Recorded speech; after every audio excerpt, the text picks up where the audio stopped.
My name is Lesli Fitzpatrick. I currently work in the Office of General Counsel for the Texas Department of Criminal Justice. I serve as Director of Special Litigation. I have been in recovery since October 16th of 1991. I just recently celebrated my 33rd anniversary. The opinions and views that I give during this talk are my own. I am the daughter of a now deceased. Back when he was diagnosed, it was called paranoid schizophrenia. Today it is schizoid affective disorder and alcoholic. And I was impacted that for the first 5 years of my life. He and my mother separated and divorced when I was at the age of 7. My father had a terrible childhood. He was a veteran. He went into the service, and when he was on a submarine, he had a psychotic break.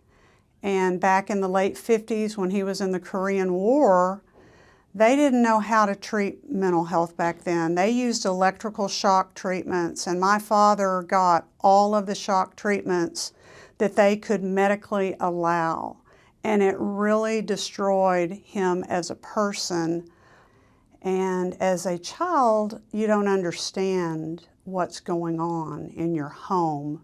As I grew up, unfortunately, members of my family would say to me that I was just like my father. And as a child, becoming a teenager, that was very difficult because my father was not thought of very kindly in my family of origin. And I had a very difficult time. I was overweight, wore back in the day what they called husky clothes. And I would say that I had an addictive personality from the day I was born. And I would medicate my feelings with food. And so I remember my family when I was younger would scold me because I was overweight as a child. And I remember having to go out in the bushes with a bag of saltine crackers and eat in secret so my family would not get on to me for that. My mother relocated us the summer before my sophomore year in high school. I was born and raised in Lubbock. And so I had gone to school with all my neighbor kids and was, familiar with all that. And when we moved to Midland, I felt like a fish out of water. And by my junior year in high school, I discovered alcohol. And alcohol took away the fear, the aloneness, not feeling like I fit in. And I was able to make friends. I ended up becoming a pom-pom girl. I was a rebelette, made fairly decent grades, didn't have any trouble with the alcohol because, when I started drinking in Texas back in 1980, the drinking age was 18. And so it was not that big of a deal. I ended up getting an academic scholarship to the junior college, and my alcohol became a problem. And by the time I was 20, I was arrested for my first DWI. Back then, back in 1983, we had deferred adjudication, and so I was able to successfully complete that probation, and that case was dismissed. And before I turned 22 on January 1st of 1985, I was arrested again for my second DWI and was placed on probation for a couple of years and successfully completed. In fact, I was released a year early for good behavior. But I didn't quit drinking, and it took a few more years until October 16th of 1991, where I finally went to treatment for my own alcoholism, and by the grace of God, I have abstained ever since. When I had been off of alcohol for about 2 years, my father reached out to me, and I hadn't talked to him in years, and wanted to reconnect. And we did, and I found out that he had gotten a DWI and the court had ordered him into recovery meetings. And so we had that little common bond for a very brief period. But he never practiced the recovery, and he never had what I would call any long-term recovery.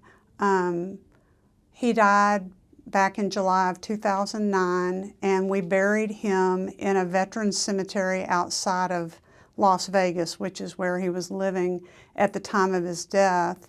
And I just had the opportunity to go to Las Vegas this past September and went to his gravesite. It's the first time in 15 years that I went and honored his memory.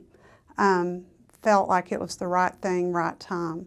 When I was in the disease, I had tried to go to college. I got an academic scholarship to the local junior college right out of high school and drank that away and went to college for 8 years and accumulated 2 years of credit.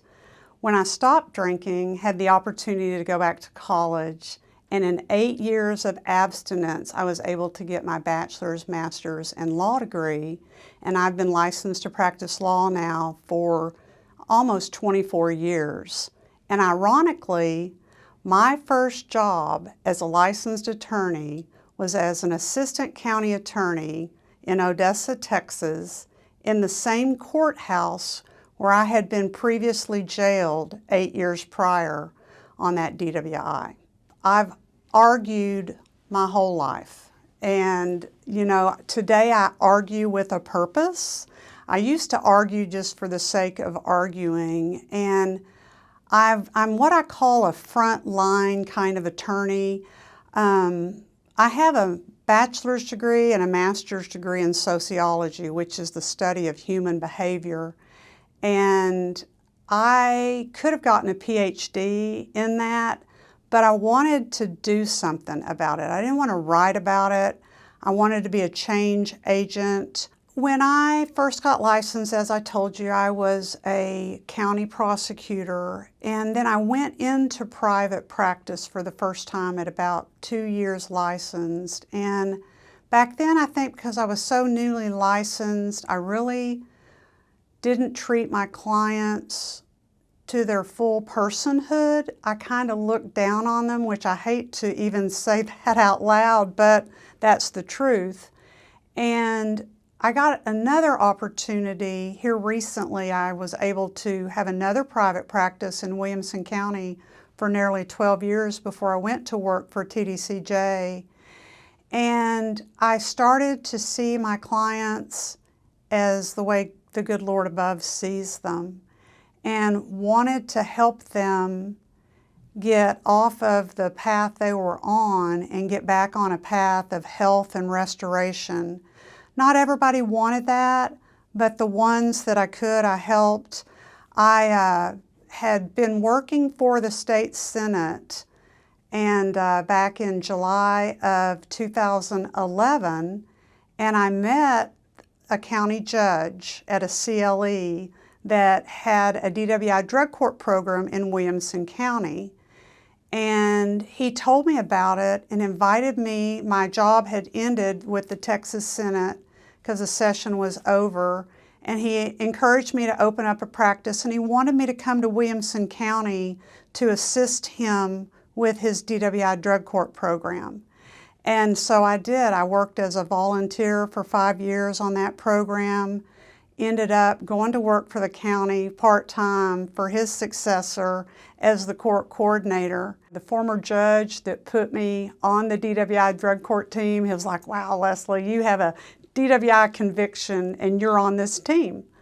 And you know what's ironic about that, because that was January 1st of 1985, and I'm approaching the 40th anniversary of that, which is just unbelievable to me.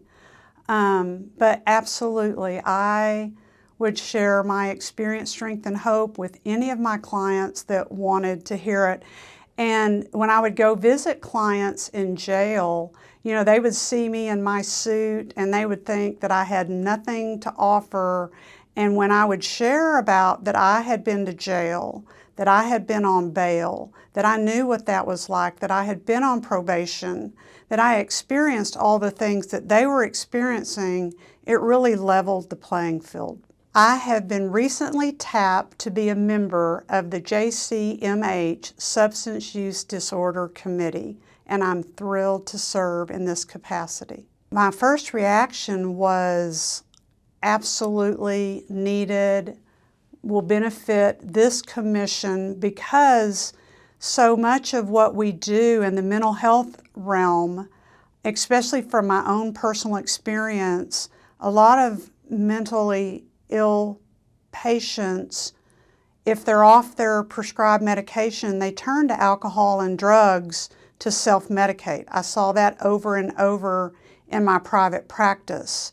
So my hope as a substance use disorder committee that we can work hand in hand with our legislature, because sometimes I feel like we criminalize addiction.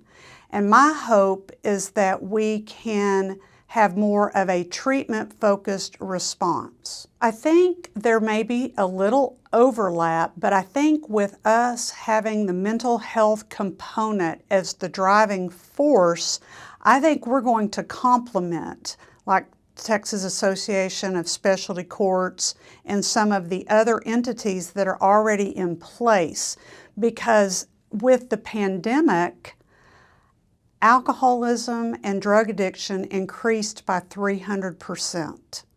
And so the need is greater, and there is plenty of opportunity for this committee to not only work with, but maybe be able to set some goals and precedents that have been long needed in this particular arena.